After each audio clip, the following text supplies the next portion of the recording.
No complaints there, other than the mysterious new ring that I'm pretty sure was stolen. It was vaginal theft that happened. No complaints there besides the fact that there was a klepto inside my fucking vagina and he took my new ring. Dude, where are you? Pick up your phone. I'm going to a summer party tonight, and you're obviously invited, so call me back. Okay, I love you. Bye.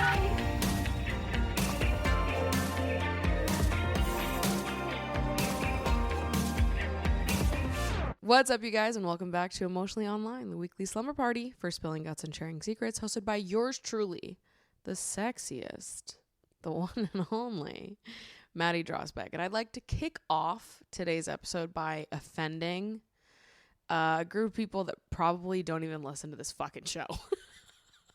Straight men, baby. Let's fucking go. YouTube says I can't say the C word in the first 30 seconds, but they did not say I could not bully straight men. So let's strap the fuck in. I'm pretty sure the audience on this show, the demographic split is like 95% women and 5% men. Of that 5% men, I'm willing to bet that 95% of the 5% is gay men. And then the remaining 5% of like maybe there's a few straight men that listen to this show. I'm willing to bet almost all of them are friends of mine and not people that stumbled across the show organically. But maybe I'm wrong. Maybe I'm totally wrong. YouTube won't show me more details than that. So we've got to fill in the blanks here. Anyways, straight men, I've got something to say to you right here on this day. And it is that I was held at gunpoint this past weekend and forced to watch a Lakers game. I'm kidding. I wasn't held at gunpoint. I did voluntarily hang out and watch this Lakers game. I sometimes get like interested in sports. Like I like understanding the things that people I love enjoy.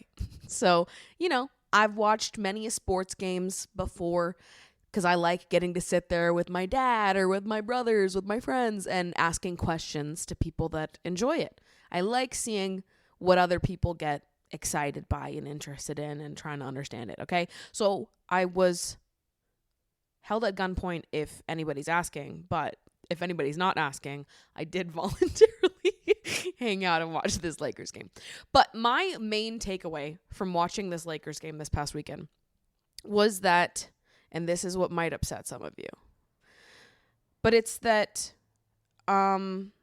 basketball uniforms, let's talk about it. Basketball uniforms, but really sports uniforms in general, like that's just their dance recital outfit that's been catalog ordered and placed 3 months in advance so that everybody can be matching and cute. Okay, I would like to start calling sports uniforms recital outfits. That is your recital outfit. That's your fucking recital outfit. And you're matching with all your besties. Here's the thing. I'm all about that. I think it's so fun and so cute. Okay, granted, I think we could make sports uniforms a little bit cuter. Of all the sports uniforms, I think that basketball is the ugliest one, for sure. I feel like hockey's the best, then baseball, then football, then basketball, if we're talking like the main four. The fuck if I know anything about this. But I'm just looking at all these tall ass men run across this little court in their little matching outfits. And I'm like, the theater kid in me has to look at that and be like, okay, so why was this cool in high school and theater and dance was not? Can anybody point out the fucking difference to me? Because I can't find it. They're also doing that. They're doing the same thing. This is their recital outfit. Look at them and their cute little outfits, matching, running around, just prancing about with their custom sneakers. Like, is this not theater? This is just another a subsection of theater. I felt like I was watching that being like, okay, I received a lot of bullying as a child for being a fucking theater kid who made YouTube videos. I'd like to maybe rewind there and say that I would either like to make the bullying even, and we should also bully sports players for wearing matching outfits and prancing about, or we call it even and none of us get bullied, because this is theater. Sports are theater. It's just another genre of theater. I don't know. It all hit me as I was sitting there watching the game. I was like, there's something about this. There's something about calling it a uniform that excuses you and separates you from the fact that this is theater and this is your recital outfit, mama. Okay? That you pre-ordered custom measurements to make sure that it was perfect and you matched all the besties. I'm digging into something here. And you know what? They don't want me to dig into it. They're begging me to close my mouth on this one, but I'm ready to bust it the fuck open. Sports or theater. It's all the same. Theater is a sport. Sports are theater. And you know what? I say it's either bullying for all or bullying for none. And that is the truth. That is the truth, America. Sit in it. Sit in that. All right? I'll put money on that take. And I'm coming back times 100 in profit. Fuck you.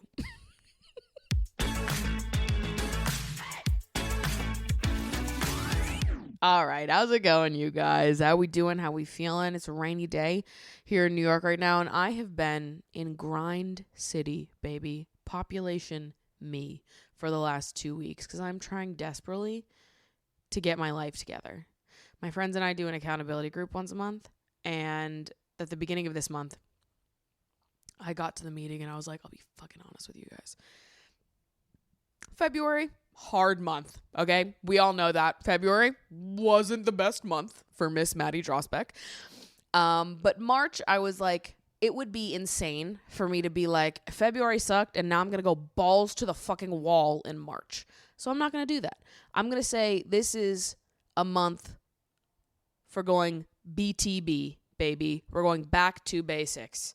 And I'm going to go to grind levels, grind city population, me, when it comes to building a routine and establishing basic habits for myself yet again, because I have just completely forgotten about everything that I need to do always. I feel like I've been in a constant state of being overwhelmed for like a year. So I think we need to go back to square one, and me having a shitty month in February was just like a door opening to be like, okay, I just got beat up. From like 5 different angles. So now we're going to just like rewind. I'm going to reset. I'm freshly born, brand new, suckling at the teat of life, ready to just, I don't know, get my ducks back in a row here. So I've been grind city population me, and it's actually been so much fun. I've been going on walks a lot. I went back to dance class, trying to get back in a habit of going there, which always makes me feel so good. I went earlier today.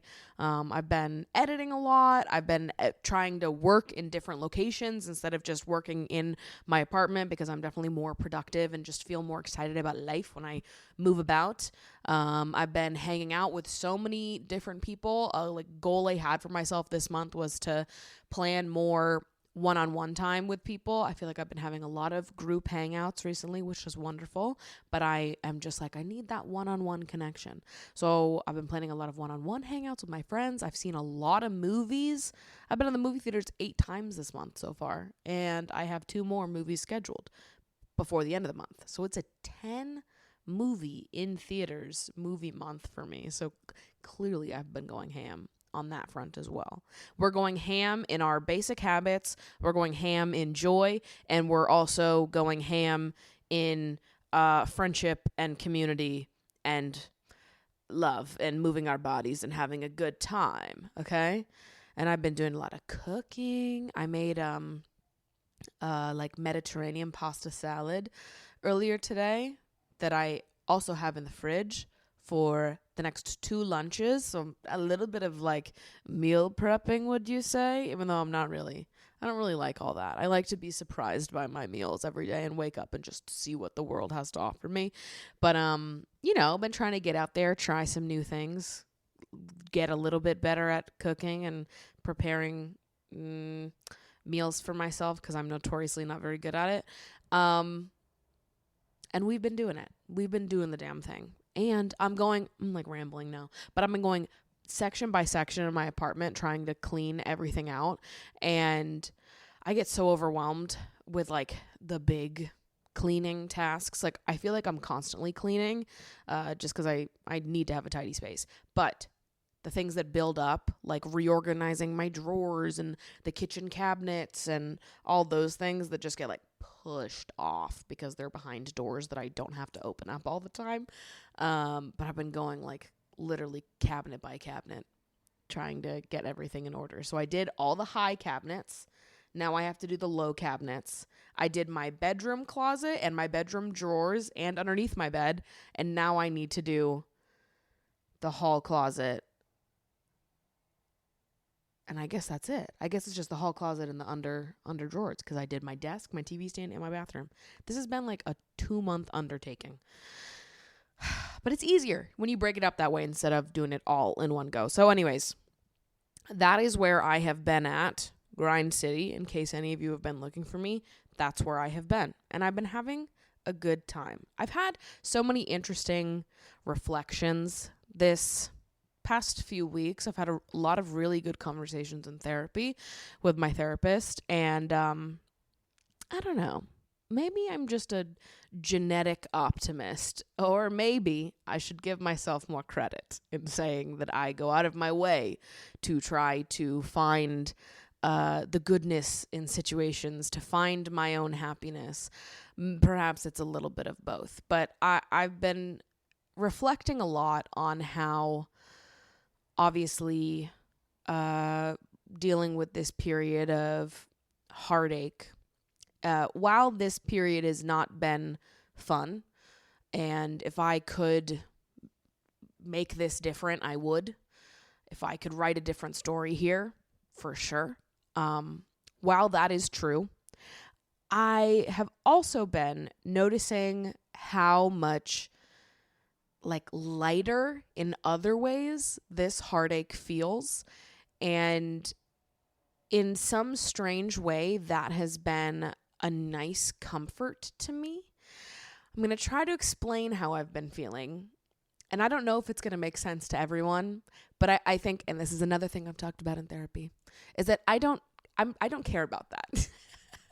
And I think that prioritizing relatability is a trap, and I don't need you to relate to everything that I'm going to say on here. Some of you will relate, some of you will not. And I'm not looking to be related to. I don't need all of you to totally understand everything I'm saying. I just speak to be listened to be heard, to be seen.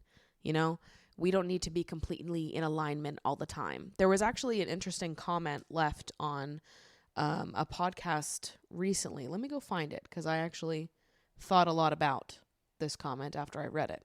This person said, I definitely feel like some of the attitudes I see online about censorship from younger generations are wild. Like I grew up believing all those banning books campaigns were really regressive and horrible. It's crazy to me to find younger people fall under the same antiquated line of thinking. Like to have certain issues at all present in art is bad no matter what the piece of art's argument is. Maybe it's because they think everything is promotion because that's what they've been taught all their favorite online influencing content is, or that the content they watch is a reflection of themselves, consumption as identity. LOL, I'm rambling. I honestly don't know. And when I read this, I was like, this reminds me of something. Because when I was in college and I was a creative writing minor, and one of my poetry professors always used to say to us before we shared our poetry and like went around in the circle, and you would read your piece and then you'd sit quietly while everyone critiqued it and you just observed. You didn't like butt into the conversation at all. But he said that when we were giving our feedback, good or bad, about somebody's work, we were never allowed to use the word relatable. It was like banned from use in the classroom when critiquing someone's poetry. And I went back to that after reading this comment, being like, that's really fucking interesting. I think that social media has placed relatability at like the top level of importance when it comes to the things that we consume online. And it's not that it shouldn't hold any importance, right? Because I think that there is value in seeing yourself represented by the people in the media that you consume. However, does everything that we consume need to be relatable to us? Does every person that we consume need to be 100% relatable to us? No, absolutely they don't. I think that's actually like a ridiculous request to make from anyone. And also, we should be actively consuming media from people that don't reflect 100% of our own life experiences. It's good to consume people that exist outside of your bubble. But I really believe that like placing relatability in the highest level importance is like desaturating a lot of our media from its value, because you feel this pressure to like be a mirror to people, but I can't be a mirror to you all the time. And it makes it would water down my content if I tried to, you know. Part of what makes having like long form content where you get to consume someone just talking for an hour straight, which doing it by yourself is a feat in itself. Talking on your own for an hour straight, part of what makes that so rich is just getting to see into someone else's like inner world and being like, yeah, I relate to this part. I've experienced something similar here. But then having those moments of just sitting and listening to somebody else's experience and not projecting your own experience and whether or not you overlap on top of it. There's no right or wrong, right? We can not relate to people, not completely resonate with 100% of their experience and still be like, okay, and fascinating. I'm sitting here and I'm listening. And most people understand that. But I do think that's just like a interesting observation of how the like need for relatability is possibly making people harsher critics towards art, towards people, towards things they're consuming online. And it's something that I've observed just like within comment sections, both on my content and other people's content, like people getting fired up at you for not being like a perfect mirror to them, or making assumptions about you to make you a mirror of them when I'm not a mirror of you and your experience all the time. I'm sure we overlap in some ways, but at the end of the day, we're both our own people, and that's a beautiful, wonderful thing. So this is a reflection that I've had, some thoughts that I've had, but if you don't relate to what I'm saying, if you don't understand what I'm saying, that's okay. Just sit and listen. So anyways, side tangent aside, I have been trying to acknowledge the like two different sides of how I feel right now, where there's one part of me that of course is experiencing a heartbreak and is really sad, and I have a lot of like longing and missing that's inside me, just like missing my friend and missing getting to talk to this person and just enjoy their presence and our relationship to each other, because they really they're just like very singular in my life, in terms of how they made me feel, but also like the level of understanding I felt with this person. I just I miss them. That I don't have anyone else like them in my life. So there's a lot of that, which is sad, because I'm like, ooh, ouch, my heart hurts. I miss this person. And I want to recognize and like honor that part of myself, name that part of myself. But also there's another part of me that is noticing that this heartache feels so much lighter than heartaches of my past. And there's some part of me that feels relief in knowing that heartbreak can feel this way, where I guess it's more bittersweet, where I don't feel angry. And I didn't know if I was going to start feeling angry. The last time I talked to you guys about this, it was pretty fresh. It's been almost 2 months now. And I didn't know if I was going to start feeling angry, if there was going to be some shift in me that happened. It was going to be okay if that did happen. I didn't know. But I think when we first talked, I was very much in the headspace of like, ouch, my heart hurts. And this is like heavy, and I want to put a name to how I'm feeling right now. But also my gut instinct, my gut reaction there, and the immediate aftermath of it was to be like, you know, how lucky was I to meet someone that meant so much to me? How lucky was I to find a connection that made me feel this way? I just had like the most fun year ever getting to know this person. And like, I have like so much fondness and love in my heart for them. And it feels good to just lean on that. I mean, 2 months in now, and realizing that that never came on for me. I never got angry. I never got upset at them in any way.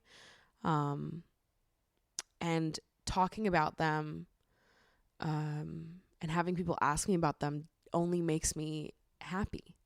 I just feel like excited to talk about my friend. That's the other part about this, is that I haven't spoken to them in 2 months, but I still feel like they're one of my closest friends.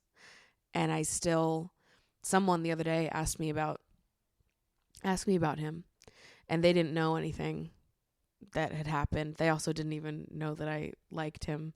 They just knew he was someone that was in my life that I was close to. And they asked me about him, and I guess I like lit up being able to talk about my friends, as I do with all of my friends. And as I talked to this person more, gave them the update on where things are at, they seemed to be a little struck that I seemed so happy. And they were like, explain this. Like, you had such like a happy and excited reaction to getting to talk about them, but it actually seems like the reality of the situation is like a little bit more complicated and like emotionally loaded. And I was like, that is interesting. And I guess it's just because this heartbreak feels so different than other heartbreaks of my past. I'm not angry. I'm not like hurt in a personal way. I feel, I don't know, I wish things could be different, but also this is someone I care so deeply about, and I want to see them win, and I'm excited to get to talk about them. They're my friend, you know? There's no part of me that feels like upset when I'm reminded of them. But that's something that I would have felt in the past with other people that I have been heartbroken by. Having their name brought up would have evoked like a out of me. I would have felt like devastated, or like it just like reminds me of the situation and makes me sad. I don't feel that way with this. I feel I don't know. I just feel so much more like love and admiration, and yeah, I don't even have words to completely describe what I'm feeling, but it's just reinforced to me like what a special connection this is. I'm not going to speak in past tense. And has just reinforced to me like the genuineness of how I felt, which obviously I already knew that, but it is it's interesting to get to like move through this period and see how I start to feel differently. And in some ways I feel the exact same that I did 2 months ago, and in other ways I feel completely different. And overall it is this like bittersweet feeling of like, that hurts and I miss them terribly, but oh my God, how lucky am I to know someone so special. It is very bittersweet, I guess. Maybe that is the best word to describe it. Or just like holding space for this sadness and this longing, but also like acknowledging that this person is still only associated with joy to me. And there's part of me that doesn't even understand how that can be. But that's because I've never experienced a heartbreak that wasn't like deeply personal and mean. I'm just experiencing a lot of firsts, I guess. I'm experiencing so many firsts in this situation and like processing it. And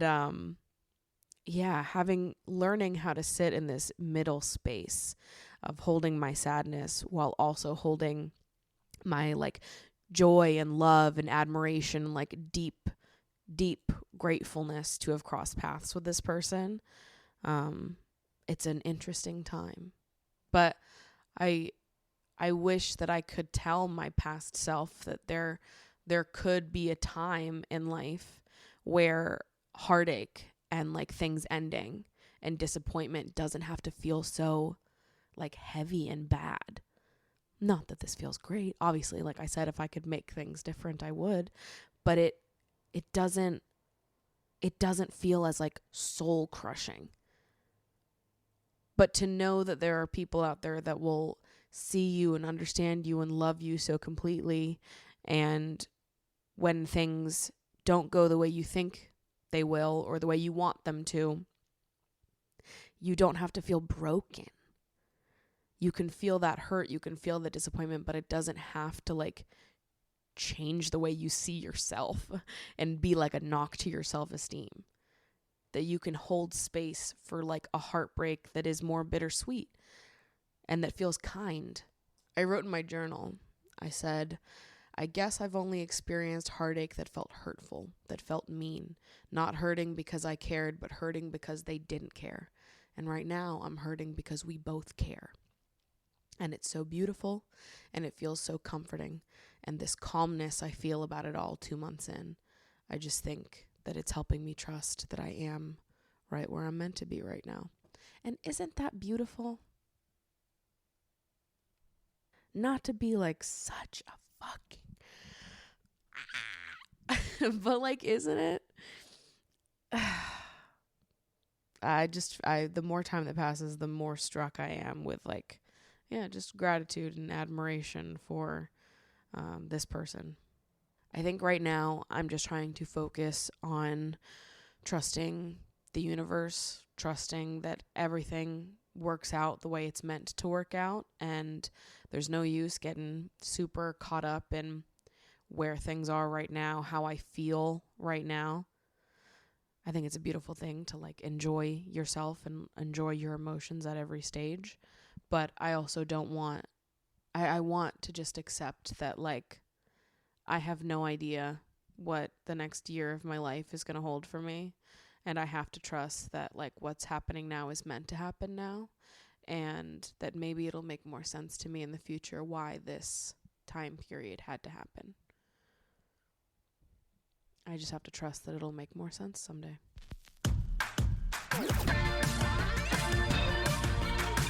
All right, we've got so many audience submissions, so let's just dive in here, okay? If you don't know, there's a submission box where you can submit anything and everything you want to the show. Is there internet drama you need me to chime in on? You let a bitch know. Interpersonal dramas, secrets, things you want to get off your chest. Am I the assholes? Anything at all, you drop it in the box. Listen, we are in a circle swapping secrets in our slumber bags. Don't forget it, bitch. All right, let's go. Hi, Maddie. I've been a listener for a while now, and your podcast has really helped me emerge from being a covert lover girl to taking pride in my sensitivity and romanticism. I'd love your take and advice on a recent situation with my boyfriend. We've been together for about 8 months, and it's my first real relationship. He's kind, intelligent, and always makes me feel heard and safe. Up until now, I've never had any real issues with our relationship other than the minor frustrations that come with being with someone that's very different from you. Recently, we were discussing ideal types, preferences, celebrity crushes, and a partner in a conversation initiated by him. I think I was kind of vague about it because for me, attraction is very emotion-based and has less to do with the physical attributes. I'm more attracted to my partner now than I was at the start of our relationship because of our emotional intimacy. He, on the other hand, was a lot more definite in the ideal physical attributes a partner would have. He says he prefers a fit build, and for all the celebs he mentioned, he was drawing attention to their flat stomachs and toned legs. The more he talked, I could feel my heart sinking as these women looked nothing like me. I'm not plus size, but I certainly don't have a flat stomach or abs either, and have always been on the curvier side. I asked him outright if he'd be more attracted to me if I lost weight, and when pushed, he said that he would. I'm really sorry. I was super upset by this comment, as I have struggled with body confidence since I was a teenager and have had a poor relationship with exercise and food. He was unaware of the extent of this at the time. The next day, we discussed it again as I wanted time to reflect. He assured me that he finds me attractive as I am now. We have an active sex life, and in the past, he's been complimentary of my body, so I don't think he's lying about that. I don't have a problem with him having preferences that don't correspond with my own appearance. It's more the fact that he'd be happier with me if I changed the way I looked that's getting me down. I know that if he gained/lost weight, it wouldn't make me more or less attracted to him. I guess my questions are whether I'm justified in taking it so badly, whether it's a valid comment for him to make, and how do we move past this? The whole thing has made me very insecure in my body again. I've avoided undressing in front of him and now only feel comfortable having sex with the lights off, which were never issues for me before. I know he is upset that his comment hurt me, and I want to know the best way to work through this, as it's unfair to both of us for me to hold on to this resentment after he's apologized and I've accepted. I'd love to hear any thoughts on this, and also more general thoughts on pushing for answers you might not want to hear. Is it always right to be truthful even though it may hurt your partner? Let me start off here by saying I'm so sorry that this was said to you, and you're not crazy. You're not overreacting. I would have reacted the same way that you did. And I think this is objectively like a really cruel thing to say to someone, to anyone. Whether or not you have a history of struggling with body image or not, I don't even think the fact that he didn't know that matters, because this is a mean thing to say regardless. It's also just like such a terrible thing to say to a partner that you're emotionally and physically intimate with. I struggle to understand people whose brains move in this way, that people think this way about people they claim to love, because I really do see it as like just so deeply shitty. And I'm going to have more passionate takes on something like this because of my own history with body image and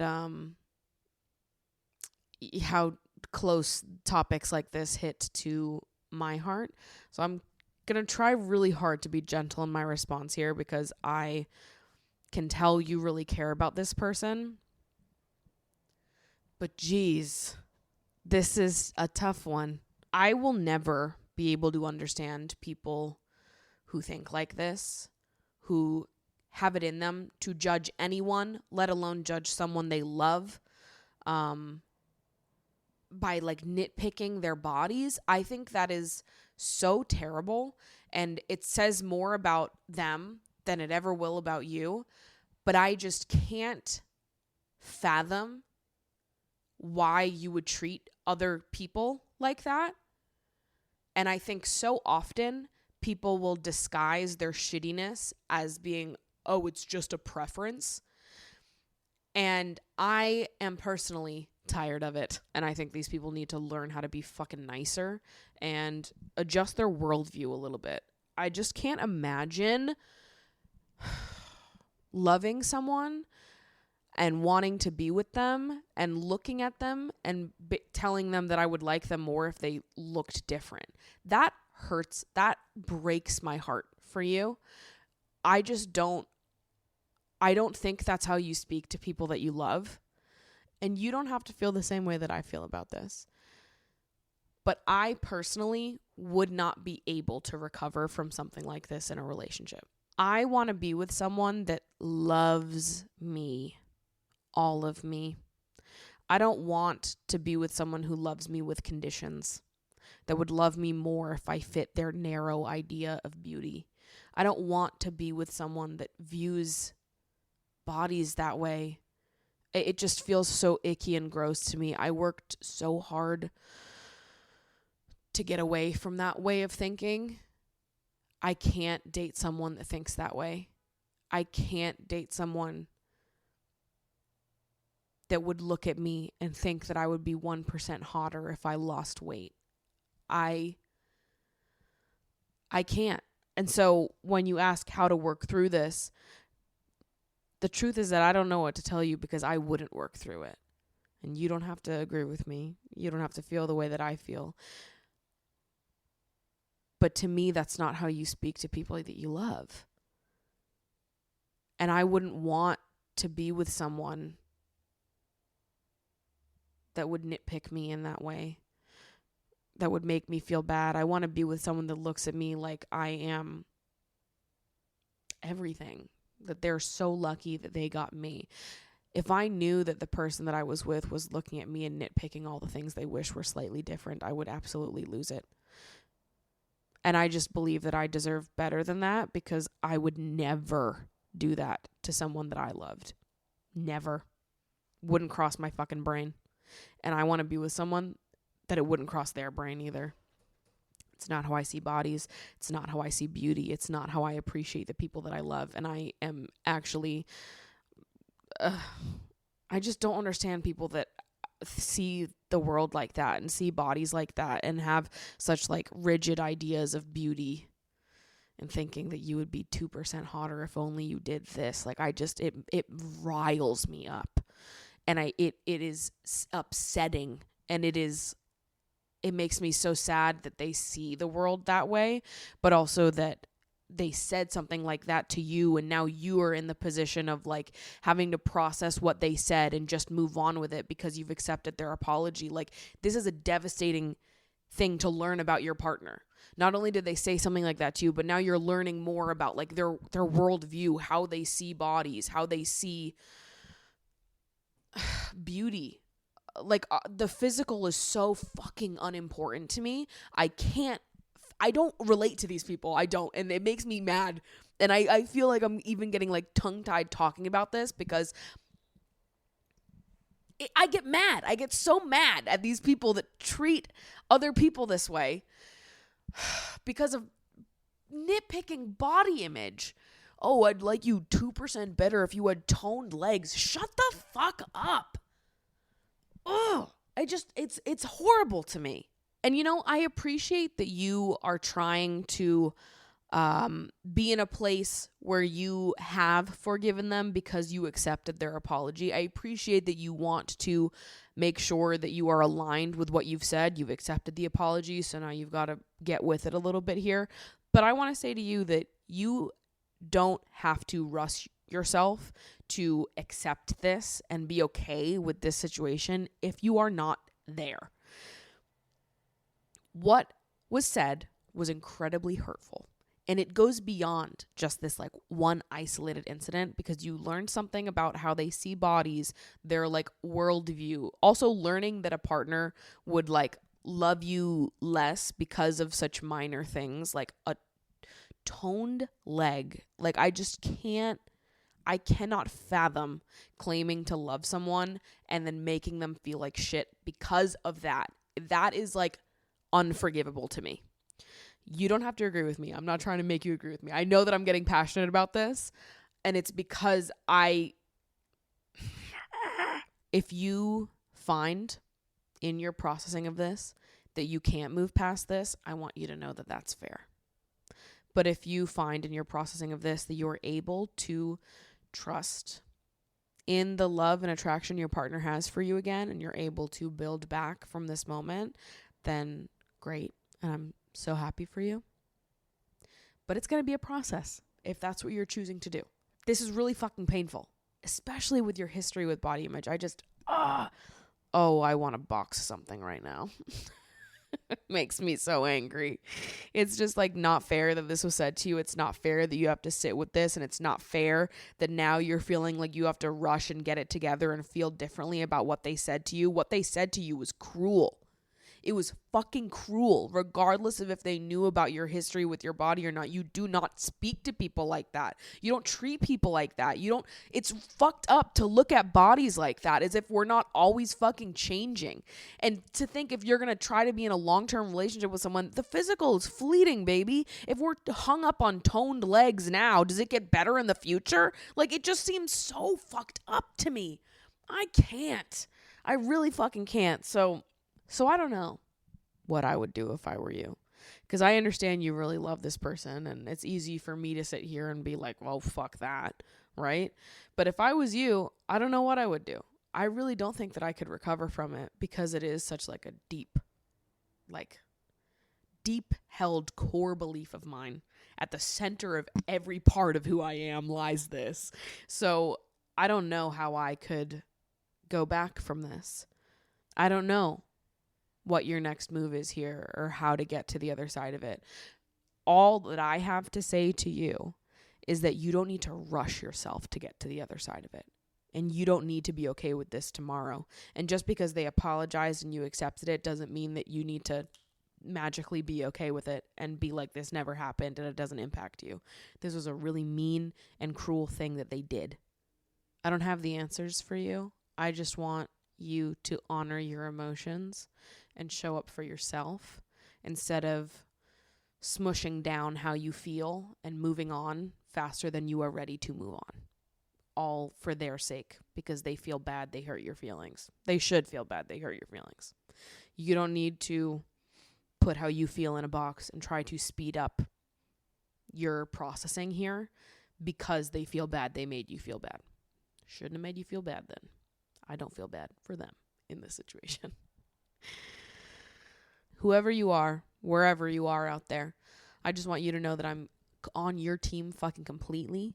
I would feel exactly the way that you feel, and you are entitled to all of the emotions that you're feeling right now, and you absolutely do not have to rush through and processing them or getting to the other side of it. It's fucked up. It is fucked up.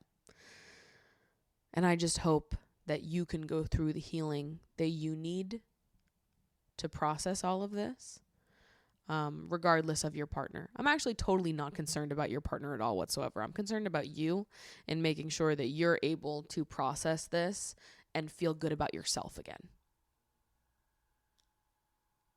I'm rooting for you. And you're beautiful just as you are today. And there are plenty of people on earth that think that and would see it that way. And I just hope that you're being gentle with yourself and your heart in this time. You're beautiful and wonderful and deserving of love and admiration and devotion from someone who loves you as you are today.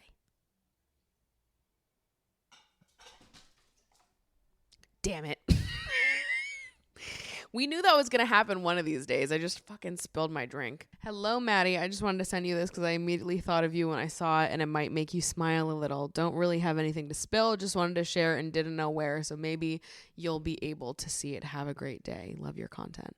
And what they sent me was a link to a Tumblr post, which was of a photo of a car, and the bumper sticker says honk if you're a lover. And the reason why I wanted to bring this up on the show is because this is actually a full circle moment. And whoever submitted this, I hope you're going to love what I'm about to tell you more than anything I've ever said on this show before. But I know who drives that car. I know the person whose car that is and who has that bumper sticker. And I need you to know that it's the photographer that shot that cover art for this fucking podcast. That is Really Blonde's car, who is the photographer that shot the cover artwork for this show. So isn't that like a wonderful full circle moment that you saw something on the internet and you were like, oh, this is so Maddie. This is so emotionally online. Let me send this to her. And I'm like, oh, don't worry, bestie. Seen that.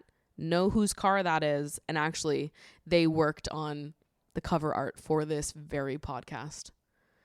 Life is beautiful in that way. Full circle moment.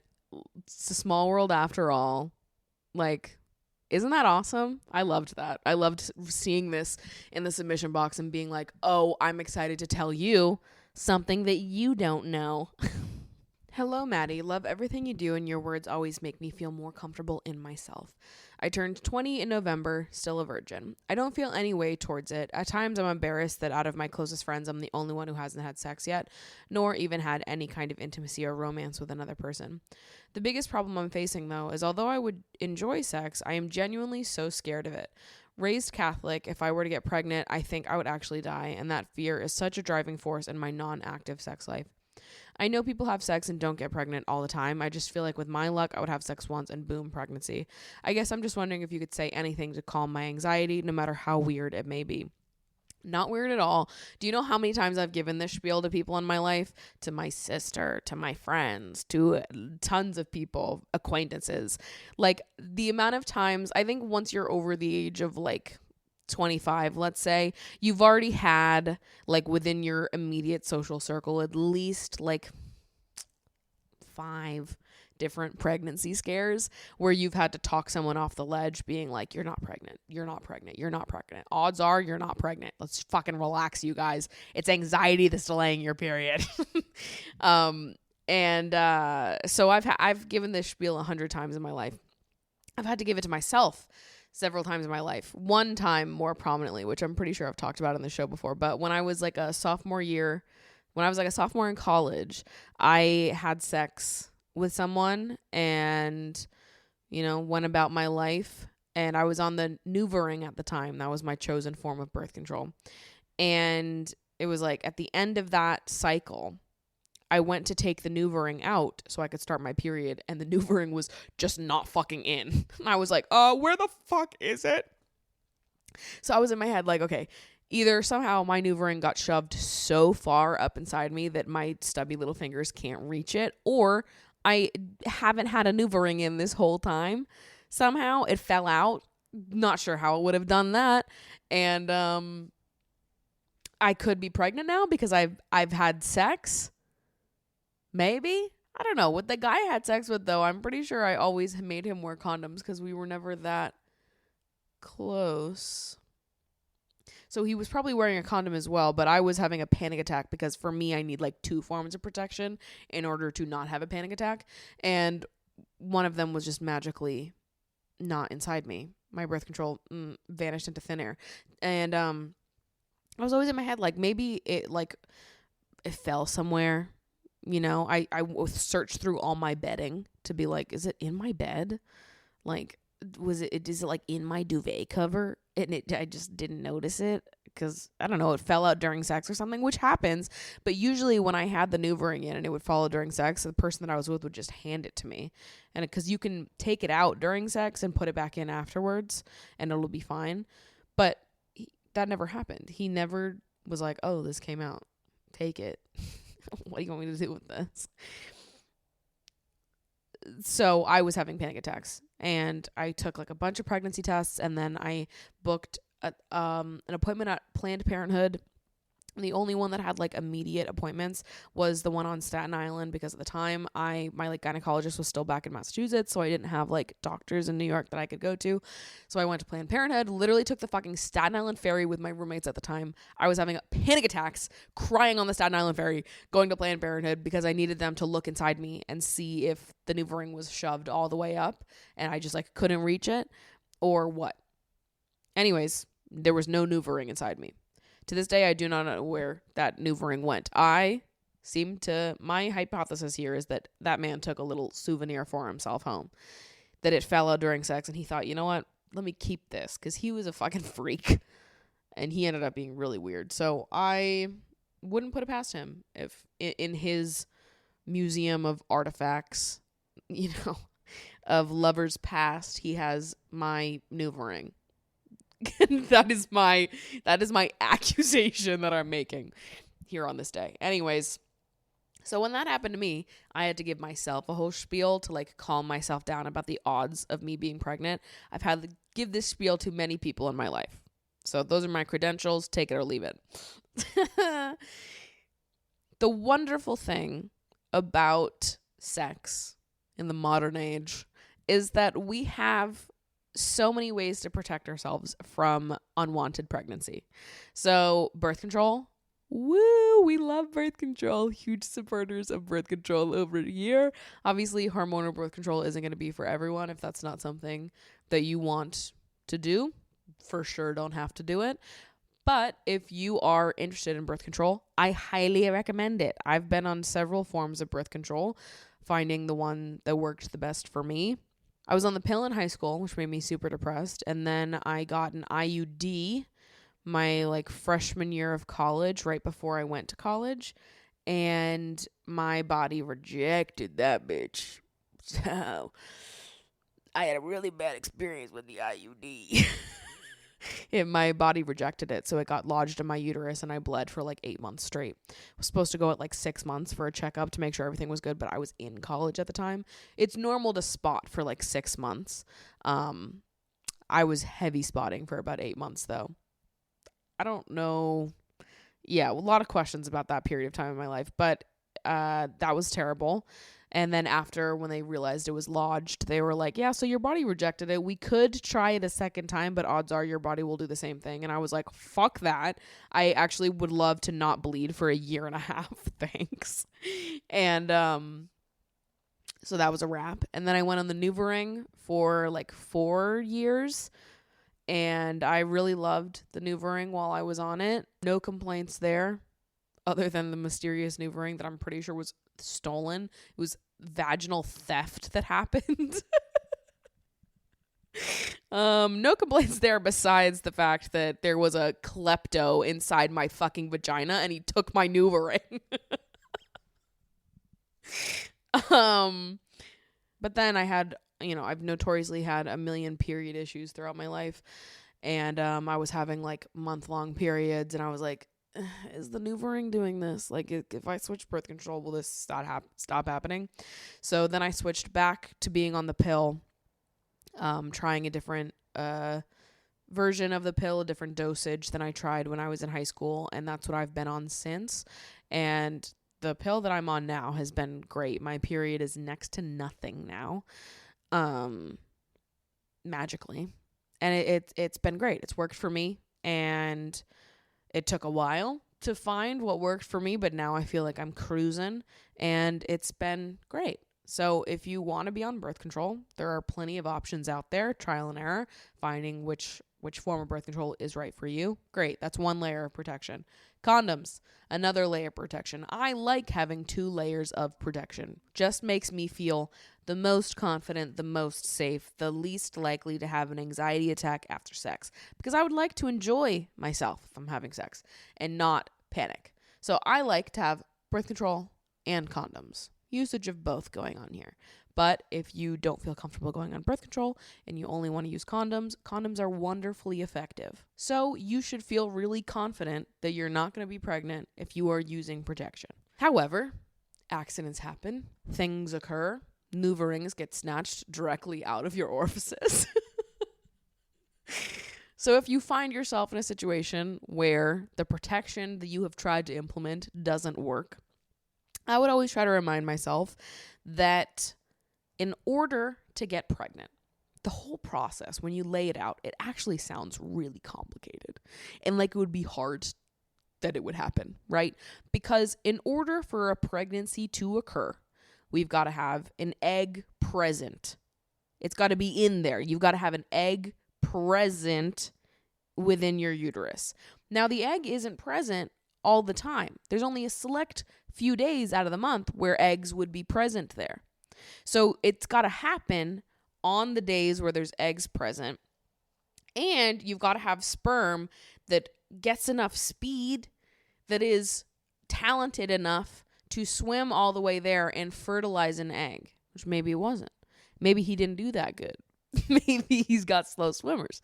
You know what I mean? We've got a whole like track team auditioning here, and there might not even be trophies at the end. So it's like odds there's eggs there, odds the sperm makes it and actually fertilizes one of those eggs that may or may not even be there. Like, yes, pregnancies do happen, and taking precautions to protect yourself is going to lower those chances exponentially. Do accidents still happen? Breakthroughs still happen for sure, but the odds of that are pretty slim. It's hard to get pregnant for the most part. People try to get pregnant for months on months on months, you know?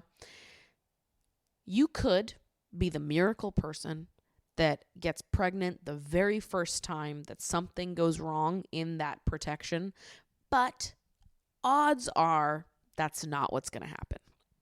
Odds are if you protect yourself, if you take those precautions, you won't end up pregnant. And maybe a breakthrough happens, and even if it does, you still probably won't get pregnant because it's actually kind of hard to get pregnant. And a lot of things have got to line up for that to be true. So I really wouldn't worry that much about it. If you're taking the proper precautions, if you're on birth control or you're using condoms or both, even better, you're not going to get pregnant. Don't worry about it. Odds are so slim of that happening. So go out and enjoy yourself. Have good sex. Use protection. Wear a condom. And you'll be good. You'll be fine. Don't worry about it. We have these wonderful advancements at our fingertips that we're able to prevent pregnancy in very easy and accessible ways. At a lot of colleges and doctors' offices, they give condoms away for free. Planned Parenthoods, I'm pretty sure they give them away for free too. So listen, resources are out there. I wouldn't be too worried about it. It's pretty difficult to get pregnant, all things considered, especially when we've got so many, resources for protection at our fingertips. I've got to run because I'm headed to a movie screening that I was invited to tonight for Homekeeping for Beginners, which is a foreign film that's about to come out in the States on April 5th, I believe. I'm very excited about it. It's gay. It's really all I know. Don't know much else. Heard it was a gay movie and knew I was all in. So I've got to get my booty over to the movie theaters to go watch a gay movie and enjoy myself. So love you guys so much. Thank you so much for hanging out with me. I'm going to have my good friend Meg Ruocco on the pod next week. Incredible guest. So stay tuned. Get excited because the besties are back. Okay, it's bestie hours, baby. And we're going to have a great time. So get excited. I'll see you guys next week.